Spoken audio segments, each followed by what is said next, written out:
It is yet another cloudy day here in Goroka, Papua New Guinea.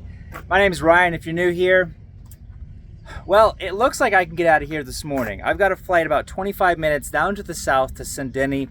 Beautiful location most days, but today it's not so great. You see, out in Sini right now, it's really cloudy, and I just talked to them on the phone out there, and they're saying that basically it goes to about 6 meters visibility to 30 meters visibility with clouds just rolling in, coming in and out of there. I don't want to fly out there to find out that I just can't land. So let's go through the weather and try to find out a time that I might think that I might be able to get out there this morning. So we're here in Goroka, and it's showing that we got a lot of blue, like a bunch of clouds and moisture up in that area. Clouds, I mean, the blue area usually just means here in PNG that there's a lot of moisture. It doesn't necessarily mean that there's low clouds, but in today's case, it does. So we're heading out to Sini, all the way down here to Sini. And this is kind of like a big, long valley, and this is at the end of the valley, more or less.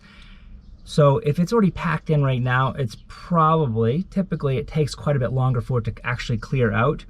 So let's just look at the other things that we can. We have low clouds here.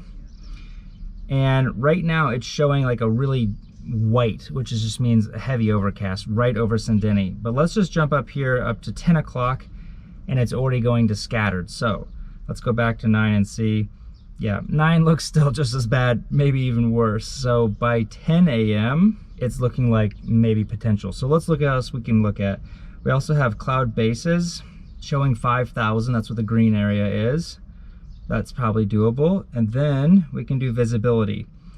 So visibility goes from all that red, which is about 2 miles visibility, to the blue, which is about 4 miles visibility. So it's right, you can see right on the line. I'd be coming in over top of the Mariwaka airport. There's a little gap right there. So potential that I could maybe get in. Let's just jump up to noon though. And it's really kind of staying the same as far as visibility goes out there. But let's just look at our low clouds by noon. Yeah, it's still looking about the same, but it's a little bit more widespread blue. So, not looking awesome for today. If I can't get in today, I'm going out there tomorrow with Brad to get him checked out into Mariwaka. So that's another option. But I'm gonna get a cup of coffee, and because I'm pretty much ready to go. We're all go. Let me show you what I've got loaded up here. I've got a washing machine and like spinner thing, just some propane, and I got some small items underneath the front pod down here. So I'm ready to go. The weather out here is clear enough for my IFR departure, which is basically 500 feet and 4 kilometers, or about 2.5 miles visibility to get out of here in Goroka. But I can't get back in here yet. I think 2 more weeks, less than 2 weeks, we actually have an instrument approach coming back into Goroka, being released for the very first time. I am so excited about that because we've been waiting for this for so many years, and it will be just perfect coming in on days like today. So I'm gonna get a cup of coffee and hopefully get this flight done later this morning.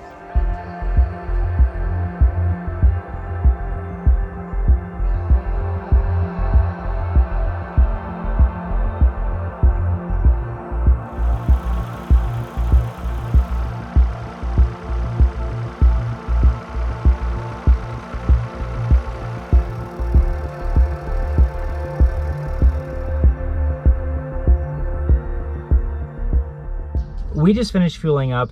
Let me show you how I actually figured out how much fuel I actually need to do this flight and get back here safely on cloudy days, well, like today. So this is our app here that we use. It's called FlightSpan. It's what we use for the Kodiak. It was made by a Missionary pilot for mission pilots, specifically for the Kodiak as well.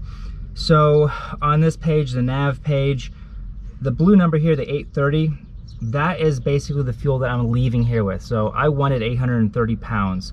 So basically how I came up with that, I hit my minimum fuel. I put 480 pounds, which basically gets back here with an hour and a half of fuel. Now there's been some confusion on some other flights that I've done where I'm like, yeah, I'm landing with 10 extra minutes of fuel. I have an hour and 10 minutes. It's not just 10 minutes of fuel, it's an hour and 10. We have to land here with an hour no matter what. But today, we're doing an hour and a half just because the weather could be intermittent, where it could kind of get crummy and then good and then crummy and then good. So I want to have enough fuel where I get back to Goroka and have enough fuel to go down to Madang and still land in Madang with my hour reserve. So I've set my minimum fuel, but then I also want about 10 extra minutes of flying around out there on top of all this. In case it's cloudy, I have to work up the valley a different way, things like that. So I'm going to add 50 pounds to 780. So just plus 50 equals 832. I just do everything rounded down, so just 830. So I want 830. We're going to swipe over here to an Excel sheet. I've already put in my 830 right here. I had 300 pounds on my left-hand side, 360 on my right-hand side, and it spits out I need 67 liters over here and 32 liters over here. Now I have a lot of people saying like, man, like you could get all messed up with like kgs and pounds and like liters and all this. That's why we have this. It's just a number. Doesn't matter the designation. It already does all that for you. So I just know I need 99 liters to put in this plane, and it's as simple as that. Same with loading the plane. It's just kgs. It converts everything. I put it in pounds in here.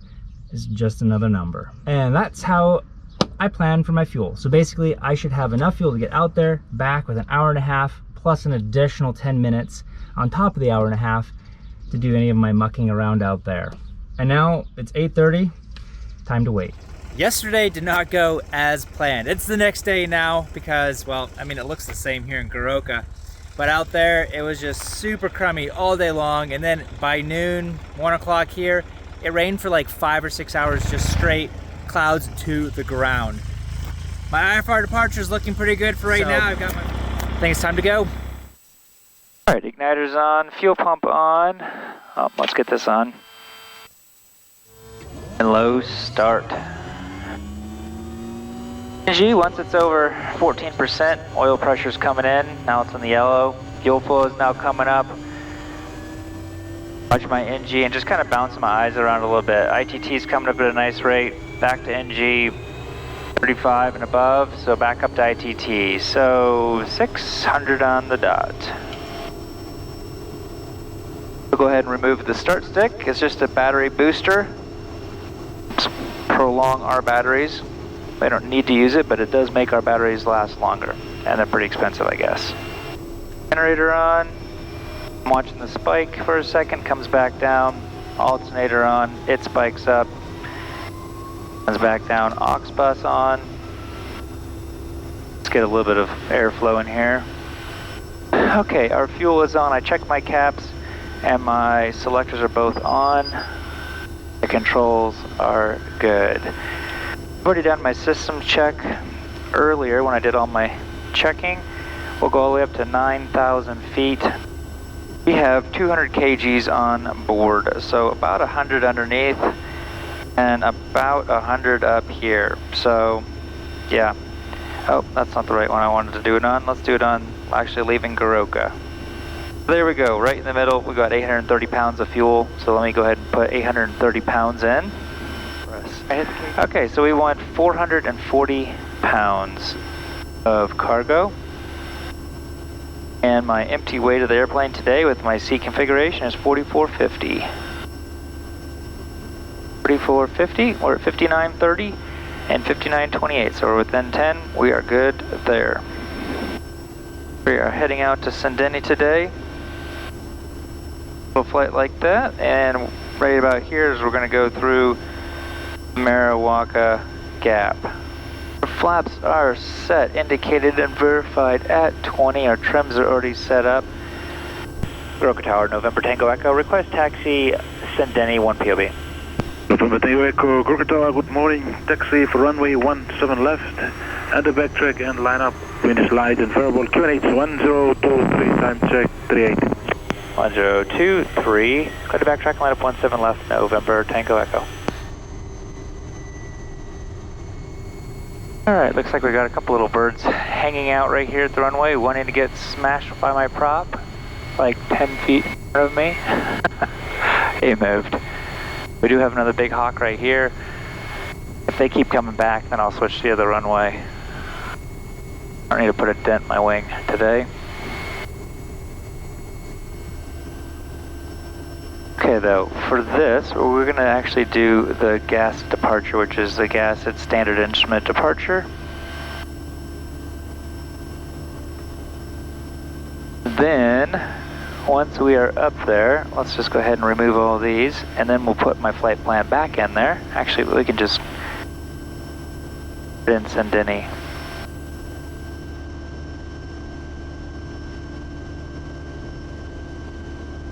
Okay, our weight is 5920, so let's come up here, let's just do 6,000, so 57 and 67. 67 if we have to land again, and 57 to rotate. Alright, ignition, inlet, and lights are done. Our instrument departure is set in, our harnesses are good. November Tango Echo ready for departure. High idle, so ignition, condition, flaps 20. November Tango Echo, runway 17 left, make left and clear for takeoff. 17 left, left turn, clear for takeoff, November Tango Echo. Alright, checklist is complete. Rotate 57, 1390 on the torque. Let's go.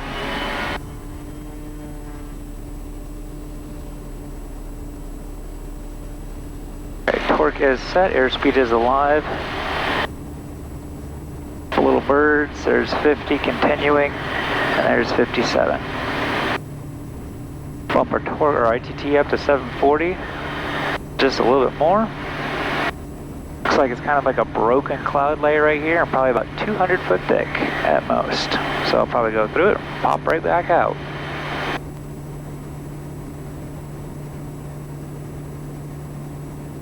But I could probably even wiggle my way through this if I wanted to, but it's safer just to stay on our departure. Alright, let's go ahead and just pitch on over to 7.5 degrees, get our speeds up. Yeah, I've got a hole right there I could go through if I wanted to, but that's alright. And I'm seeing straight ahead of me now as well, so.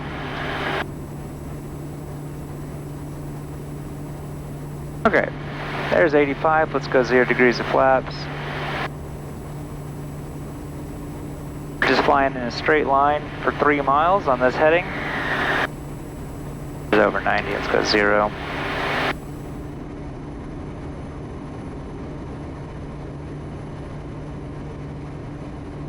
Alright, 1.4 miles before I turn.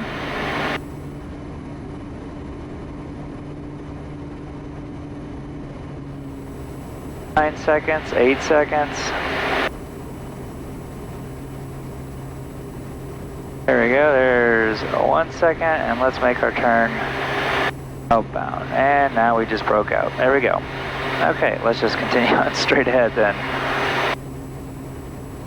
Wow, that is gorgeous.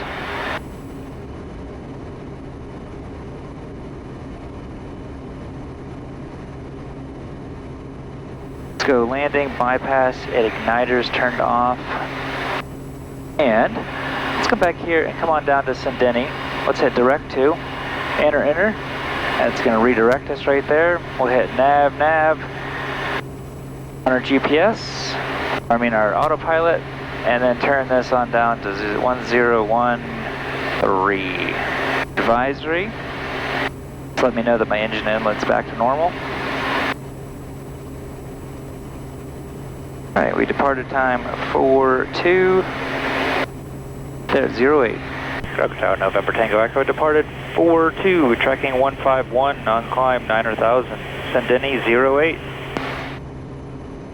November Tango Echo on climb 9,000, 15 miles, contact noseway 120.7, HF 6622. 1207, 6622 at 15, November Tango Echo. And then November Tango Echo request? Yeah, go ahead.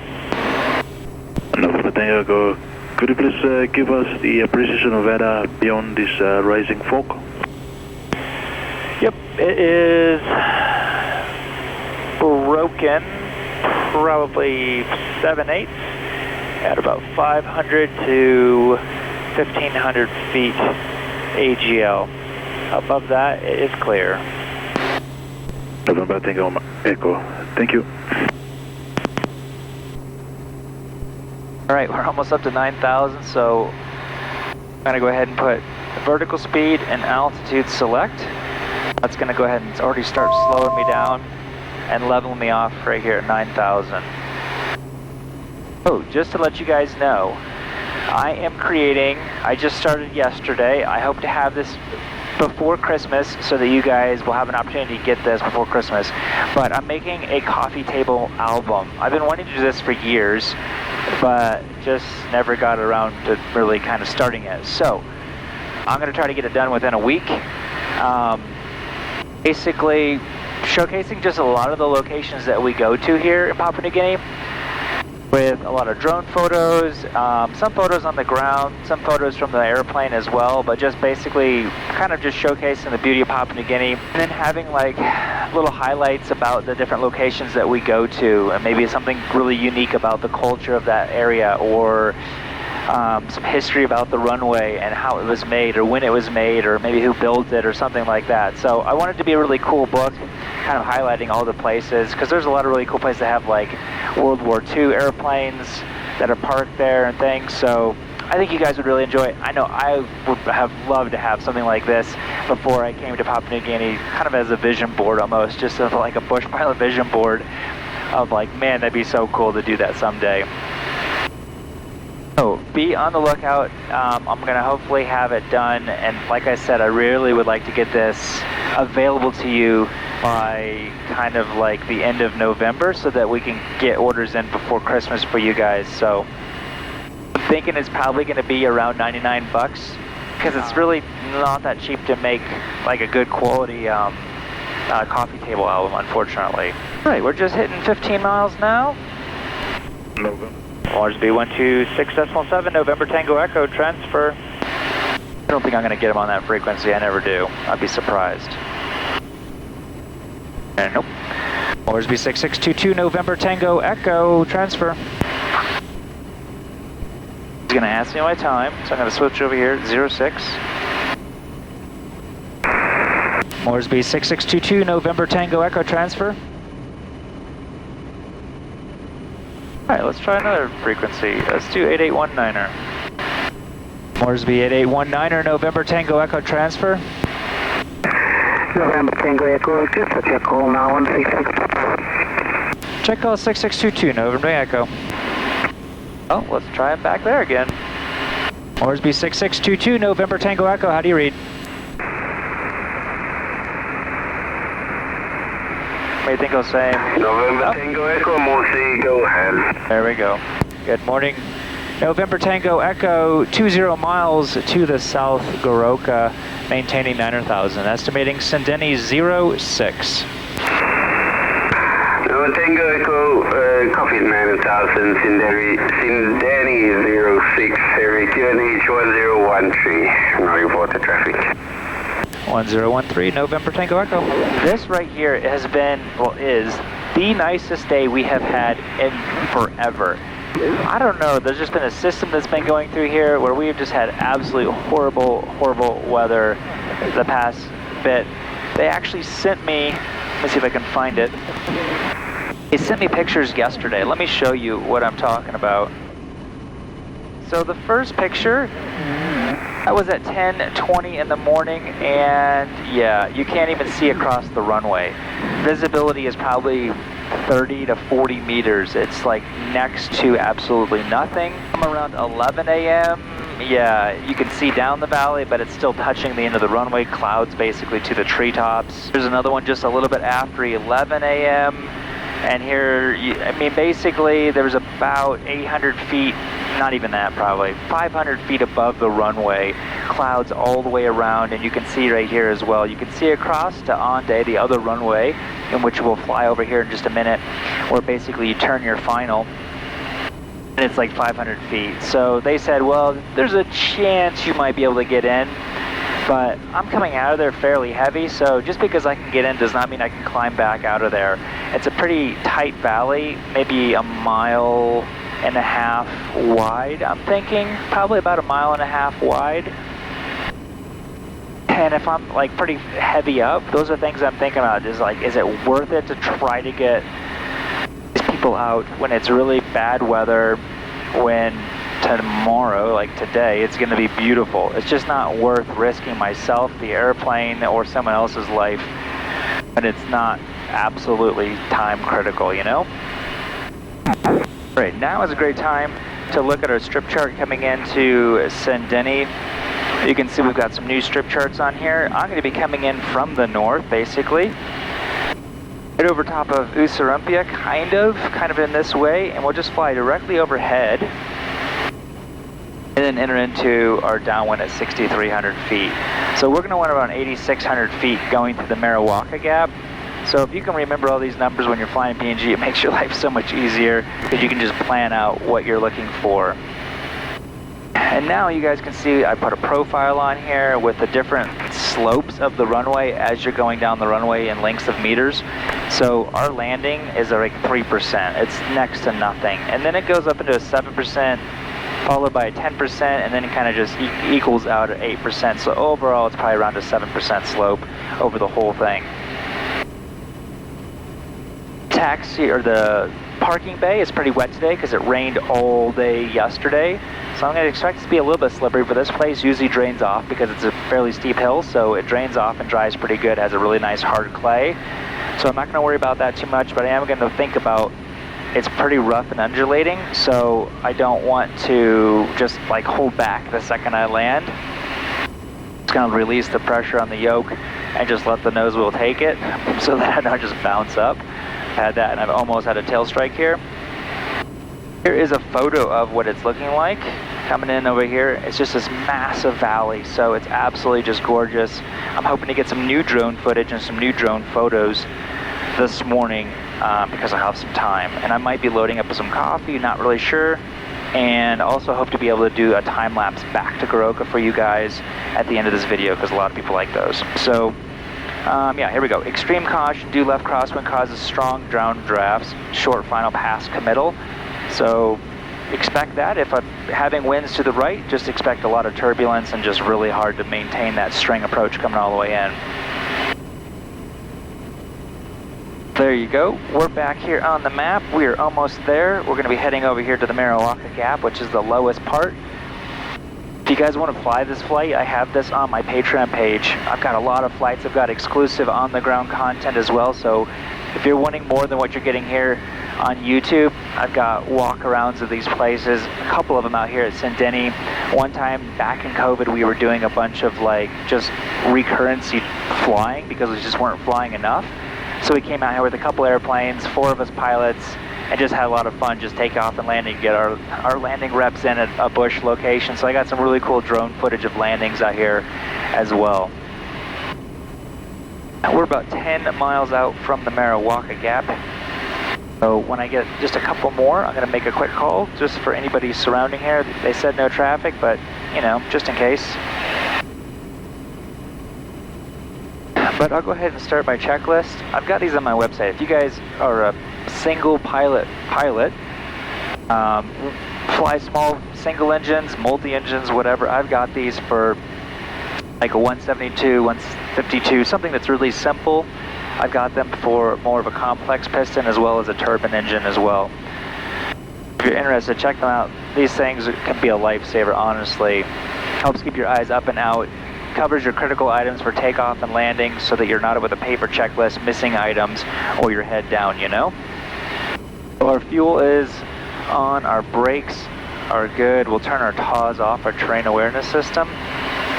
Our VREF, which is our landing speed, goes off of our weight of our aircraft. We're at 5810, so 66 knots. So timer reference, come on down here, and 66 knots. Oh yeah, and our landing is runway, it says 28, but it's actually 29. Our old chart said 29 or 28 for years, and I was like, this doesn't feel right. It's 29 actually. So I'm switching it to 29, which means I need to change that.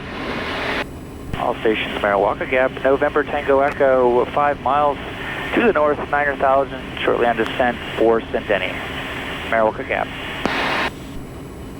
Do bypass, landing light on, if we have to go around, just like this is saying, we're pretty light today, so we could go off to the left if I make an early enough one, and if I have to do a later one, then I'll continue all the way to the end of the runway and then make a hard right-hand turn back out of the valley. You can see that it's kind of oblong shaped because you can see there's a ridge right there. There's not a lot of space. My armrest out of the way. I hate having this armrest when landing because I like to have my arm down here and it's kind of in the way. So if I move it out of the way, my elbow can be close to me and I can kind of lock my elbow into my side and then I can make small adjustments with my hand. Or if this is down, I can't really, it's kind of an awkward feel, so that's why I don't fly with this down. Okay, let's go ahead and start slowing down because we're immediately starting our descent right on the other side of this ridge here. Let's do OBS, runway 29er. Stop forward. Up and harness is complete. All stations Sini, Kodiak November Tango 500. Echo, through the Mariwaka Gap will be joining the circuit Sini. We wanted 6,300 feet for pattern altitude. Turning final 5,800. Just past on-day runway.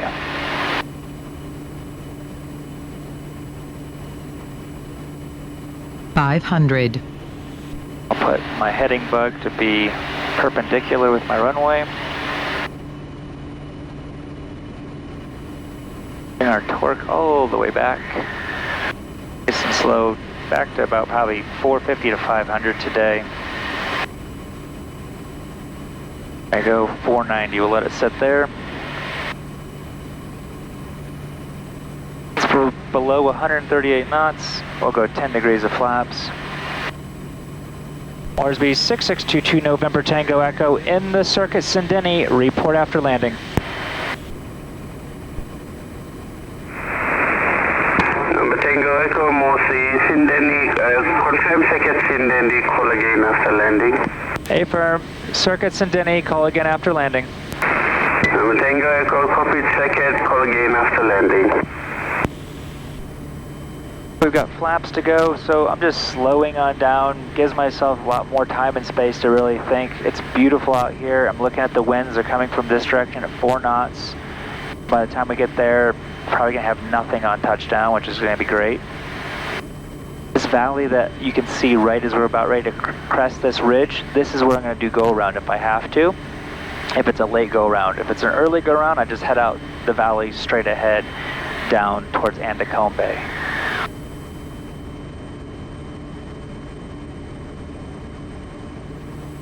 Windsock looks like it's just hanging limp right this minute. The whole circuit's perfectly clear, which is awesome. I'd rather do it on a day like today than yesterday when I end the day with a headache from thinking too much. With 20 degrees of flaps. We wanted 66 knots on final. So 66 final, 76 base, 86 downwind. Went up on our 6,300 feet. I'm gonna go ahead and bring my torque because we're pretty light. I'm gonna bring my torque on down because we're pretty light. Closer to 300, yep. The windsock is just hanging limp. Doesn't look really that wet even though it rained a ton. Alright, there's pattern altitude.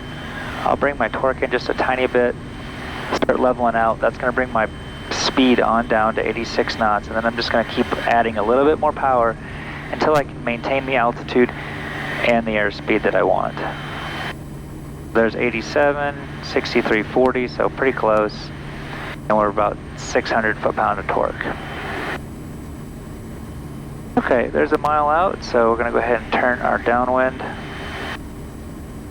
Adding a little bit of power in the turn just to maintain it.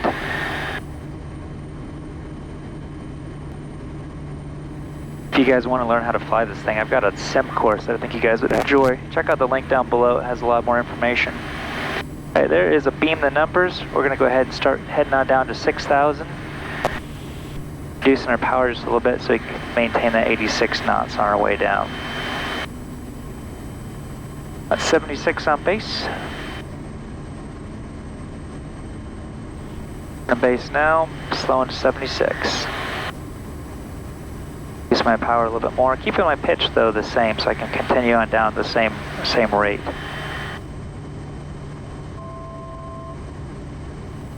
Final at 5,800, just past the runway.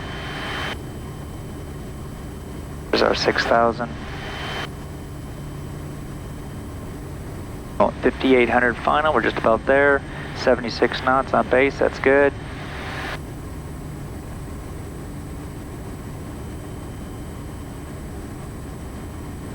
Okay, here's the runway, full flaps, turning final, 5,800, right on the dot. Slowing to 66 knots, not doing anything with my power.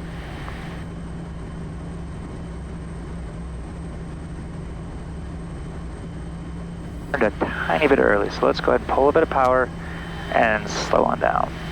3 knots, crosswind.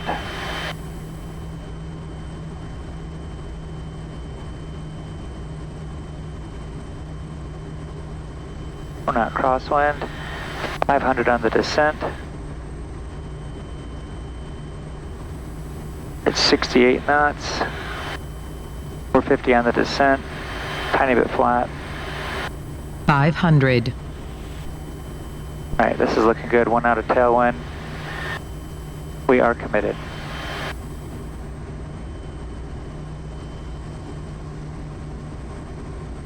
$500 on the descent. 500. 450, so a little flat, but this is good.